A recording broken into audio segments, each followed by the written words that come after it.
So I'm chatting with a good friend now, Francis Wick. May I call you friend, Francis? We've 100% you may, we've known each other Mike. for a while. Francis is the current CEO of Wick Communications. And full disclosure, Francis, I worked in my consultancy days for Wick, and I went to all your markets, although you've added a few since the days I was everywhere from Arizona to Wasilla, Alaska. One of Yep. my favorite cities, the Apple capital of the world, Wenatchee, Washington. Wenatchee, Washington. Yep. I worked with them under the family. So we're here to chat briefly about, well, you're the current CEO of Wick Communications, but you're now opening up I guess, a call for entries or a look for candidates to become the Yeah. leader of this family-owned company that's almost a century old. How do you see this position? What kind of job will it be for the right candidate? I appreciate that, Mike. So thanks for taking a couple minutes. Yes. Um, this is an excellent opportunity for someone to take the helm of Wick Communications, somebody who has a new energy and is excited about perhaps putting their own fingerprints on a long-standing family company. The company is, as you've said, almost a century old, and we have a beautiful uh, composition of assets and markets that we operate in. The fact of the matter is that we own real estate in almost every operation that we operate in, and we've been able to add markets such as Wenatchee, Washington, Flagstaff, Arizona. Yeah. We expanded a partnership with our friends, the Soweedles, and grew out River City News by acquiring Wickenburg and Bullhead. We've tried to really focus in on Arizona and grow our operations there and our engagement. We operate on the Western Slope. We have a big production facility in Montrose, Colorado. We've added to our Midwest properties. And if there's one thing I can say about Wick that's really unique is we have relatively no debt. Obviously, we're constrained by the traditional contraction of the business model that's at hand at the moment. But we have a really strong balance sheet.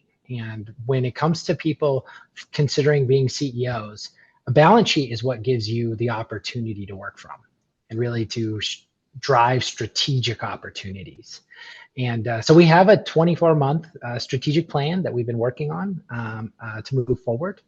And it's one that continues to allow the company to invest in areas within the industry, whether that's traditionally what we've done or perhaps adjacent to that, and look to create value and impact. And so I just want to say, I think this role, in my estimation, is somebody who is very excited about either taking the next step in their career and feeling like they're going to be supported by all stakeholders that they work with, and understands that there is an innate passion for what we do in the organization.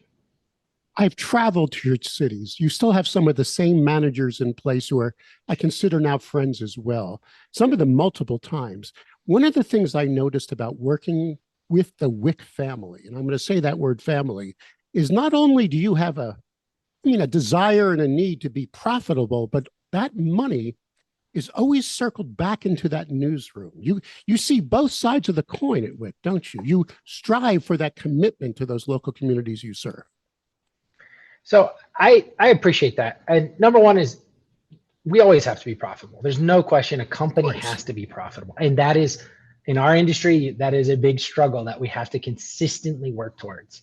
And if we don't have local content that is valuable to the reader, then we're not doing our job, right? It is a balance between what people want that has utility to improve their day-to-day lives in the communities that we serve, plus the watchdog journalism, the information and the oversight that we all get excited about to ensure that we are doing our job and being that quote unquote fourth estate.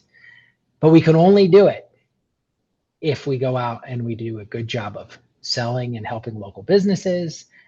We're printing good products, and we're being innovative in our approach. And so when I say innovative, I believe that we have to continue to accelerate our adoption of different technologies to backfill areas that we cannot financially cover within our structures.